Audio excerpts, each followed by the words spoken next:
Possible à l'homme devient possible à Dieu.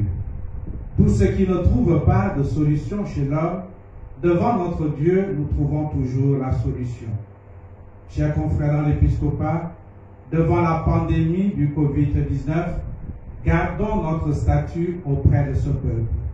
Gardons ce que nous avons reçu, le feu du Saint-Esprit auprès de ce peuple. Oui, soyons forts et puissants auprès de ce peuple. Nous ne sommes pas des évêques ramassés dans la rue. Nous ne devons pas nous laisser habiter par la peur face aux défis de ce monde. Nous savons en qui nous avons mis notre confiance. Un évêque reste un serviteur de Dieu. Il ne doit pas se laisser berner par le pouvoir. Que nous soyons en service ou retraités, nous restons évêques et donc au service de Dieu et de l'Église. Faisons notre travail qui nous a été confié. Chers confrères dans l'épiscopat, évitons le silence complice. Il vaut mieux mourir martyr que de laisser Dieu se faire insulter. Je vous le redis, quittons la peur, il vaut mieux mourir martyr que de se laisser corrompre. Ce que l'Église doit dire à haute et intelligible voix ne se dit plus à cause de la peur. Mais je vous le redis, ce que nous sommes, ils ne le sont pas. Ce que nous avons, ils ne l'ont pas. Oui, chers confrères dans l'épiscopat, et vous, chers peuple de Dieu. Hier, si la fermeture des églises se justifiait, aujourd'hui, elle ne se justifie plus. Au regard de ce que nous observons chez nous et autour de nous. Et à ceux qui prennent des décisions sur la fermeture des églises, je voudrais leur dire ceci. La fermeture d'une église est pour un temps, mais la fermeture du paradis, c'est pour une éternité. Essayons de trouver une solution rapide permettant au peuple de vivre sa foi en toute sérénité et en toute quiétude. Oui, chers confrères dans l'épiscopat, et vous, chers peuple de Dieu, la finale de la première lecture nous rappelle ceci. Le plan qui le chérissait, ce sont les hommes de Juda. Ils attendaient le droit et voici le crime. Ils attendaient la justice et voici les crimes. Oui, face au Covid-19, nous attendions que notre droit de pratiquer notre foi soit respecté et voici le crime qui est là, la fermeture des églises et lieux de culte.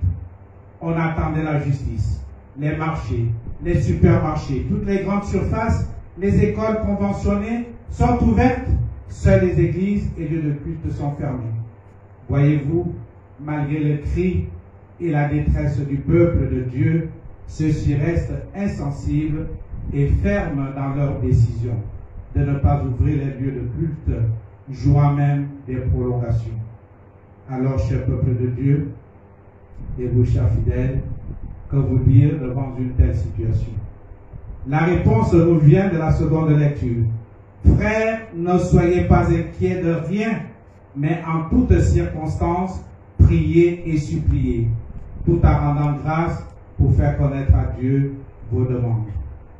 Oui, Seigneur, en ce 27e dimanche du temps ordinaire, nous voulons te faire une demande. Que tous ceux qui militent en tant que personnes humaines ou institutions pour la fermeture des églises et lieux de culte, tu les connais tous, Seigneur.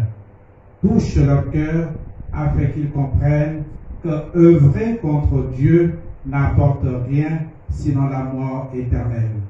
Et qu'ils n'oublient jamais que le souffle de vie, c'est toi seul qui le détiens. Fais-leur comprendre qu'un être humain ne peut jamais lutter contre Dieu. Le faire, c'est se détruire soi-même. N'est-ce pas ce que nous enseigne la parabole de l'homme qui était propriétaire d'un domaine? Les vignerons se sont attaqués à ses serviteurs, puis à son fils unique. Que fit le maître de la vigne quand il vint? Le texte nous dit ceci. Ces misérables vignerons, il les fait périr misérablement. Chers confrères dans l'épiscopat, chers peuple de Dieu, chers gouvernants, Dieu ne nous a pas créés pour mourir, mais pour vivre.